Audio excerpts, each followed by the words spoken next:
కడుపుకుంటున్న పిల్లలు అనారోగ్య పాల్గొన్న భార్య చచ్చిపోతున్నా కూడా భారతదేశానికి అద్భుతమైన రాజ్యాంగాన్ని ఇచ్చి భారతదేశాన్ని ఒక బలమైన రాజ్యాంగం ఉండడం అనేది భారతదేశం ముందుకు పోతుంది. లేకపోతే పాకిస్తాన్ లాగా బంగ్లాదేశ్ లాగా మన దేశ పరిస్థితి అయిపోతుంది. అదేవిధంగా ఈ వేదిక ముందుకెళ్ళడానికి నేను త్యాగం చేయడానికి సిద్ధంగా ఉన్నా. ఖచ్చితంగా నలుగురు ముందుకెళ్తారంటే నా వంతు నేను పలానా రద్దీ త్యాగం చేస్తే ఈ ముందుకు పోతే కార్యక్రమం అంటే దానికి సిద్ధంగా ఉన్నా. ఈ వేదిక ముందుకెళ్ళడం ద్వారా నా లక్ష్యం ఒకటే, ఇవాళ రేపు గుండె జబ్బులు వచ్చి యాక్సిడెంట్లలో, విమాన ప్రమాదాలలో, రకరకాల ప్రమాదాలు ఎప్పుడు మనం ప్రాణం పోయేదో తెలియదు.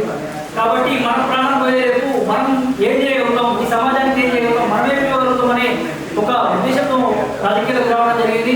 చెప్పలేదు ఎప్పుడేం జరిగేది లేదు. ఈరోజు నేను ఇంత అనంతరంగా మాట్లాడుతున్నా, నేనే రేపటి రోజు ఉంటానో లేదో తెలియదు.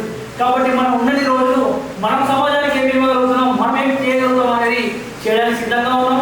ఖచ్చితంగా వ్యక్తిగత జీవితాన్ని త్యాగం చేసి నేను రాజకీయాల్లో ముందుకెళ్తా ఉన్నాను. భవిష్యత్తులో కూడా పలానా రైతు త్యాగం చేస్తే పలానా సమాజానికి మంచి జరుగుతుందంటే వాటిని చేయడానికి సిద్ధంగా ఉన్నాను.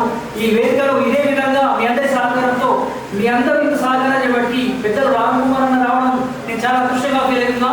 ఈరోజు